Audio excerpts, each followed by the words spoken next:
జమాబాద్ జిల్లా ఎడపల్లి మండలంలోని బ్రాహ్మణపల్లి గ్రామంలో నూతనంగా నిర్మించిన హనుమాన్ ఆలయ ప్రారంభోత్సవం అంగరంగ వైభవంగా జరిగింది. ప్రారంభోత్సవానికి మంత్రి ఇంద్రకరణ్ రెడ్డి హాజరయ్యారు.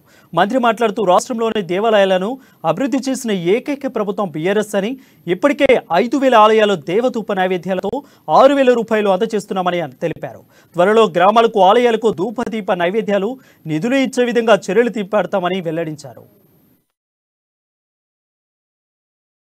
బ్రాహ్మణపల్లి గ్రామంలో 40 లక్షల రూపాయలతో మనం నూతనంగా ఆలయం నిర్మాణం చేసుకున్నాం. నిజంగా కూడా ఎంత బ్రహ్మాండంగా కనబడుతుందంటే గ్రామస్తుల కాంట్రిబ్యూషన్ కూడా దీంట్లో వీడీసీ వాళ్ళు కానీ గ్రామస్తుల కాంట్రిబ్యూషన్ కానీ ఆ యొక్క కమిటీ సభ్యులు కానీ అందరి కృషి వలన పురాతనమైనటువంటి విగ్రహంతో పాటు మరి నెలకొల్పడం జరిగింది. అందరికి కూడా ఆ యొక్క ఆంజనేయ స్వామి యొక్క ఆశీర్వాదం అందరిపైన ఉండాలని చెప్పి మరి కోరుతూ ఈ విధంగా గౌరవ ముఖ్యమంత్రి కేసీఆర్ గారు ఎన్నో దేవాలయాలు వారు స్వయంగా మరి భక్తుడు ఈ యాదాద్రి లక్ష్మీ నరసింహస్వామి ఆలయము 1,200 కోట్ల రూపాయలతో నిర్మాణం చేసుకున్నాము.